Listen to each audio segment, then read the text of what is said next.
دنیا بھر میں خواتین کا عالمی دن منایا جاتا ہے، لیکن مرد کی قربانی کو دیکھتے ہوئے ان کا دن کیوں نہیں منایا جاتا ہے؟ یہ ایک سوال کا نشان ہے، کیونکہ مرد جب جنم لیتا ہے تو اسی دن سے عورت کی حفاظت اس کی ذمہ داری ہو جاتی ہے۔ جب وہ چھوٹا ہوتا ہے تو ایک عورت یعنی ماں کی انگلی پکڑ کر چلنا شروع کرتا ہے، اور جب بڑا ہوتا ہے تو ماں کی مدد کرنا شروع کر دیتا ہے۔ پھر اس کی زندگی میں ایک اور عورت بہن کی شکل میں آتی ہے، اور وہ اس سے محبت بھی کرتا ہے اور ناز نخرے بھی اٹھاتا ہے۔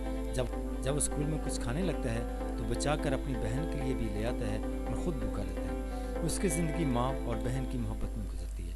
ایک ایرانی فلم میں ایک بچہ دوڑ کے مقابلے میں حصہ لیتا ہے کیونکہ اس کا انعام ایک جوگرز کا جوڑا ہوتا ہے، اور اس کی بہن کے پاس جوتے نہیں ہوتے۔ وہ یہ جوگرز جیت کر اپنی بہن کو تحفہ دینا چاہتا ہے۔ ایک مرد اپنی ماں اور بہن کے لیے صرف پیسے نہیں کماتا بلکہ ان کا تحفظ بھی کرتا ہے۔ پھر اس کی زندگی میں ایک عورت یعنی بیوی کی شکل میں آتی ہے جو اس کی زندگی کو تبدیل کر دیتی ہے۔ اب وہ 3 عورتوں کے درمیان تقسیم ہو جاتا، ماں، بہن اور بیوی۔ یہی اس کا امتحان ہوتا ہے کہ وہ کیسے ان تینوں کے فرائض پورے کرے۔ وہ سخت محنت کرتا ہے لیکن ذہنی خلفشار کا شکار رہنے لگتا ہے۔ ایک اور خوشی اس کی زندگی میں بیٹی کی صورت میں نمودار ہوتی ہے۔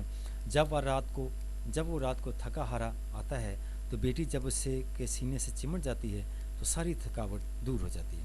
پہلے ماں اور بہن اس سے ناراض رہنے لگیں کہ بیوی کے آنے سے اس کی توجہ کم ہوئی، لیکن اب بیوی بھی شکایت کرنے لگی کہ جب سے بیٹی آئی ہے اس پر توجہ کم ہوگی، لیکن وہ سخت محنت کرتا ہے۔ ہالی ووڈ کی ایک فلم میں ہیرو ایک کان میں کام کرتا ہے جہاں اسے ابلے ہوئے آلو کھانے کے نام پر ملتے ہیں، مگر وہ بچا کر اپنی بیوی اور بیٹی کے لیے لے آتا ہے جو بھوکی ہوتی ہیں۔ ماں اور بہن کے بعد اس کی زندگی کا محور اس کی بیوی اور اس کی بیٹی ہوتی ہے۔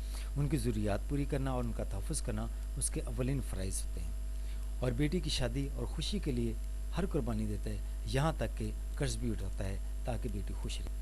لیکن اس کی چھوٹی سی سرزنش اس کی ساری زندگی کی قربانی پر پانی پھیر دیتی ہے، اور اگر بیوی پر غصہ ہو تو نام نہاد حقوق نسواں کی تنظیمیں اس کا جینا حرام کر دیتی ہیں۔ میں کسی مذہب کی بات نہیں کرتا کہ کس نے خواتین کو حقوق دیے، لیکن جس بھی مذہب یا ملک کے مرد ہوں وہ اپنی خواتین کا تحفظ کرتے ہیں۔ صرف مرد ہی متشدد نہیں ہوتے، اچھے اور برے لوگ ہر جگہ پائے جاتے ہیں، لیکن جب عورت کی بات ہو تو پورا معاشرہ اٹھ کھڑا ہوتا ہے، لیکن مرد کی قربانی کے لیے کوئی آواز نہیں اٹھاتا۔ یہ صحیح ہے، یہ سچ ہے کہ مرد گھر کی 4 دیواری کے باہر حکومت کرتا ہے، لیکن گھر کی 4 دیواری کے اندر عورت حکمران ہوتی ہے۔